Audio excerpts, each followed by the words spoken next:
Hello दोस्तों। रक्षाबंधन के त्योहार की तिथि को लेकर लोगों में इस बार बहुत कन्फ्यूजन है। लोग संशय में हैं कि रक्षाबंधन 30 अगस्त को मनाएं या 31 अगस्त को। आपको बता दें कि रक्षाबंधन इस दिन 30 और 31 अगस्त दोनों दिन मनेगा, लेकिन भद्रा के साये की वजह से आपको शुभ मुहूर्त का खास ख्याल रखना होगा। 30 अगस्त को लगभग पूरे दिन ही भद्रा का साया रहेगा और 31 अगस्त को राखी बांधने का शुभ मुहूर्त सिर्फ कुछ समय के लिए ही है। हमारा क्वेश्चन ये है कि रक्षाबंधन कब है। हिंदू पंचांग के अनुसार रक्षाबंधन श्रावण मास की पूर्णिमा तिथि को मनाया जाता है। रक्षाबंधन हिंदुओं का महत्वपूर्ण पर्व है जो भारत में कई हिस्सों में मनाया जाता है। भारत के अलावा भी विश्व भर में जहाँ पर भी हिंदू धर्म के लोग रहते हैं वहाँ इस पर्व को भाई बहनों के बीच मनाया जाता है। राखी का त्योहार भाई और बहन के प्रेम का प्रतीक है। इस दिन बहनें अपने भाई की कलाई पर राखी बांधती है। इस बार रक्षाबंधन का त्योहार 30 अगस्त और 31 अगस्त दोनों दिन मनाया जाएगा। साथ ही रक्षाबंधन पर पूर्णिमा का संयोग भी बनने जा रहा है जो कि बेहद खास माना जाता है।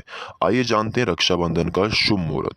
भद्रा का समय शुभ और शुभ संयोग। रक्षाबंधन पर भद्रा का साया 30 अगस्त को रात 9:02 तक रहेगा। इसके बाद से राखी बांधना उपयुक्त रहेगा।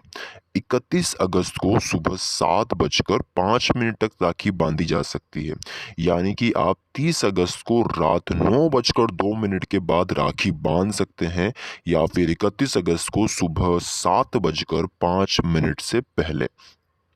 सावन पूर्णिमा तिथि आरंभ 30 अगस्त को सुबह 10:59 से पूर्णिमा तिथि समापन 31 अगस्त को 7:05 तक। रक्षाबंधन की पूजा की थाली के लिए आपको क्या क्या चीज़ों की आवश्यकता होगी। आपकी पूजा की थाली में धूप घी का दीपक होना चाहिए, उसमें रोली और चंदन रखें, उसमें अक्षम रखना चाहिए यानी चावल जो टूटा न हो। अपने भाई का रक्षा सूत्र भी यानी कि राखी उसी थाली में रखना है। साथ ही साथ उसमें मिठाई भी रखनी है। अगर आपने अपने घर में बाल गोपाल स्थापित कर रखे हैं तो रक्षाबंधन के दिन आपको बाल गोपाल को भी राखी बांधनी चाहिए। और इसकी पूजा विधि क्या रहने वाली है उसके बारे में कुछ जानकारी दे देते हैं।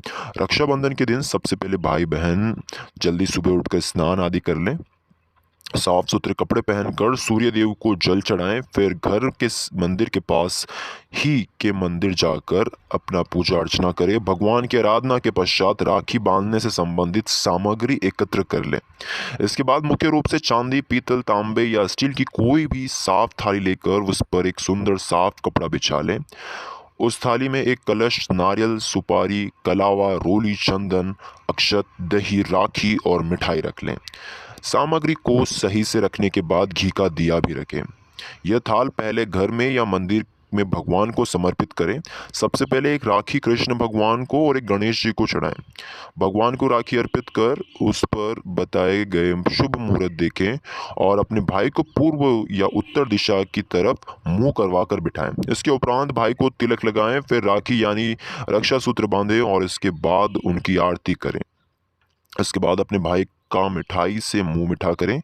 राखी बांधते वक्त इस बात का विशेष ध्यान रखें कि भाई बहन दोनों का सिर किसी कपड़े से ढका जरूर होना चाहिए। रक्षा सूत्र बंधवाने के बाद माता पिता या घर के बड़ों का आशीर्वाद भी ले लें। रक्षा के लिए बांधा जाने वाला धागा रक्षा सूत्र है। माना जाता है कि राजसूय यज्ञ के समय में भगवान कृष्ण को द्रौपदी ने रक्षा सूत्र के रूप में अपने आंचल का टुकड़ा बांधा था। इसके बाद बहनों द्वारा भाई को राखी बांधने की परंपरा शुरू हुई। साथ ही पहले के समय में ब्राह्मणों द्वारा अपने यजमानों को राखी बांधकर उसकी मंगल कामना की जाती है। इस दिन वेद पाणी ब्राह्मण यजुर्वेद का पाठ शुरू करते हैं। इसलिए रक्षाबंधन वाले दिन यानी श्रावण शुक्ल पक्ष की पूर्णिमा वाले दिन शिक्षा का आरंभ करना और शुभ माना जाता है।